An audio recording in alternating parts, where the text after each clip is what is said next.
Now, I've heard rumours that the Snyder Cut of Justice League is going to be released. Annoyingly, no one's ever spoken about the possibility of an actual Snyder Cut for Justice League, and I'm struggling to verify if any of these rumours of a Snyder Cut being released are actually true. Never gonna happen. I didn't think it was possible. Yeah! There we go! Dude. What? But hey, let's just say a Snyder Cut is being released and run with it. Okay, whilst everyone is reporting on the news that the Snyder Cut is to be released, I don't see many YouTubers speaking about what they want to see in this film. And I think it is a much more interesting discussion compared to just screaming your head off, the Snyder Cut is coming. And firstly, let's get into my thoughts on the Snyder Cut out of the way before I talk about the title of this video. I think a lot of fans are hopeful a Snyder Cut will be an amazing improvement on the Justice League that we actually got. Whilst I agree the film will actually be a more coherent film in a Man of Steel, Batman vs Superman Justice League trilogy, and will have more of a flowing narrative between these three films, I think fans are forgetting Snyder's Man of Steel and Batman vs Superman films were not particularly good, and the whole reason he was taken off Justice League was due to how badly these films performed and were received critically. I think a lot of fans just want this cut because it's human nature to want something you can't have or weren't using. He's not playing with this ball right now, but look what happens when I take it. See? Give me the ball! Give me the ball! I didn't enjoy any of Snyder's DC films, and I think his Justice League film was going to be a course correction due to how his darker films were received by audiences and critics. Don't forget the first trailer before Joss Whedon stepped aboard was far more light-hearted. Arthur Curry, I hear you can talk to fish.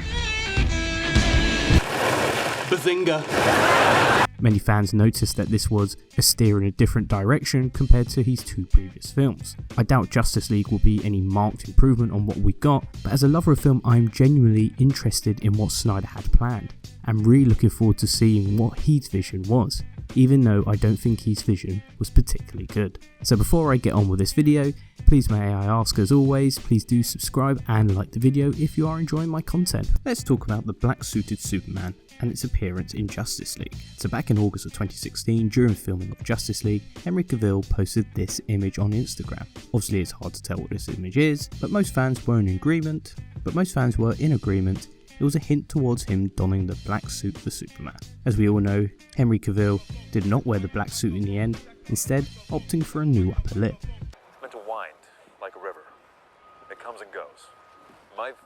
Snyder confirmed on his Vero account that Superman was to wear the black suit throughout most of Justice League, with him switching to the red and blue suit near the end of the film. Cavill never actually shot any scenes wearing the black suit and instead wore the normal red and blue costume throughout filming, and Snyder planned to simply desaturate the suit post-production, then add the colour back for the scenes when Superman wore his iconic costume again. I always found it odd Warner Brothers never opted to use a black suit for Superman. I assume because Warner Brothers reshot so much of Cavill's scenes, the black suit was never actually explained. But just in a merchandising sense, you would think Warner Brothers would love to be selling the black suit Superman toy. I mean, Marvel characters get a new suit every film, and whilst I enjoy seeing new updated designs, I'm not naive when I realise Marvel mostly do this for merchandising and all the toys they can sell. So from a business point of view, why not do the black suit? So what is the black suit and why do I want to see it?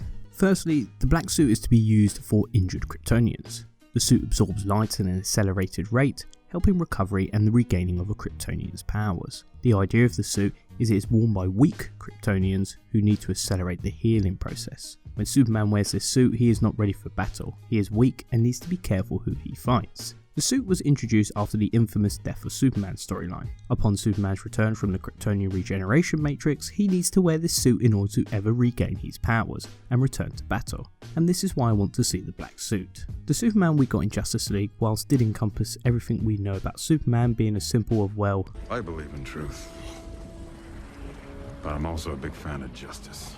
This jump from the previous film made little narrative sense. Down! If I wanted it, you'd be dead already. This is where the black suit comes in handy. Upon Superman's resurrection, he seemed more powerful than ever, and proceeded to make the Justice League look like a bunch of unpowered, incompetent arseholes, by saving more people than the Flash, beating the literal shit out of Steppenwolf, and essentially pushed Cyborg to the side and said, fuck it, I'll pull these mother boxes apart myself. One would assume coming back from the dead, you would be somewhat weakened, However, Superman awakens and is ready to go, as if he is Tyson Fury being knocked out by Deontay Wilder. I think Superman's characterization in Justice League as a happy-go-lucky character is one of the oddest things about Justice League, as we don't really deal with the after effects of his resurrection. Instead, he was angry for a bit, kissed Lois Lane, and saved the world. There were no real consequences of bringing him back from the dead. The black suit can bridge that gap, and also help to explain Superman's complete change of character, from the brooding hero shown in Man of Steel and Batman vs Superman to the symbol of hope in Justice League. Superman's black suit symbolises Clark Kent's rebirth, and it can be used to show a depowered Clark Kent viewing the world as a mortal man, and how the world has spiralled out of control with no protector. Crime is up, and Clark relearns his lesson Martha and John Kent taught him, to be the best possible person he can be. It will be a great moment for Clark to become more accepting of Earth and not be the miserable hero in Batman vs Superman who seemed unhappy he had to save people, as if this was an inconvenience to him. Clark can now view that the world needs him, and without his powers he feels useless and unable to help the world as the Justice League battle Steppenwolf. The black suit can work as a retcon for the things that didn't work with Cavill's Superman, whilst also providing essential character development in order for Clark to become the symbol of hope he was in Justice League. Depowering Superman this way can work very similar to the original Spider-Man 2's plot. When Peter Parker was depowered, Spider-Man was becoming corrupted by guilt of his uncle's passing and was unable to take the toll of being a superhero. But upon his own self-belief and realising what a hero needs to be and be the best possible hero he can be, Spider-Man regains his powers and becomes an even greater hero than before. This narrative could be used for Superman, as Clark wears his suit and rests and regains his powers living like a man. In the time he lives like a man, he can realise his limitations and whether returning to heroism is the right way to go. Superman could be given the choice, be a hero or live like a man with Lois for the rest of his days. A great point was made by Patrick H. Williams, that Superman is never given a choice that defines his character. You learn who a character is through the choices they make. Almost all superhero origin movies give us a moment where the main character makes a huge choice that defines their outlook on life, in which they decide to help people.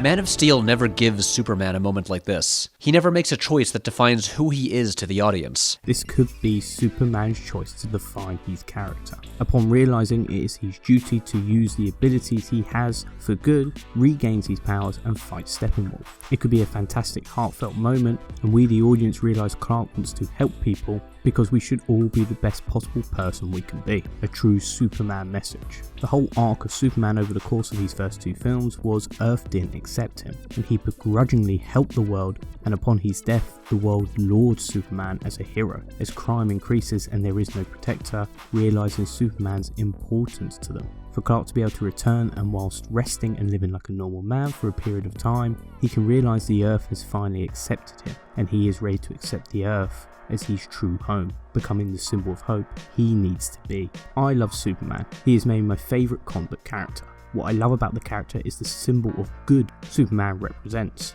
Clark only wishes to ever do good and help people. If he is unable to help, Clark's life loses meaning. At no point is helping people a chore for him, it's what Clark wishes to do the whole time. Man of Steel and Batman vs Superman went a very different way to his usual characterization, and whilst I respect creative decisions and attempts at redefining a character, Snyder simply got the character wrong. Superman's characterization in the comics has always been as a beacon of hope. He has a much more naive view on the world due to his upbringing. He is the antithesis to Batman, who has a much bleaker view of the world due to his parents' death. This is why the characters work well together, as they teach each other how to see the world differently and make one another better superheroes, making Batman more compassionate and Superman less naive. I think also adding these additions to Superman and seeing the world accept him does also fit in with the other two films, and you actually now have a comparable arc which makes sense, and it's not just a mishmash of completely different ideas for Superman, and you finally have a good character. I want to see the Black Suit Superman simply for what it represents in terms of establishing a good Superman in the DCEU, and what the Black Suit's deeper meaning is to me. If you made it to the end of the video, thank you very much. Please do subscribe and like the video and leave a comment on what you think the Snyder Cut should add. Thank you for watching.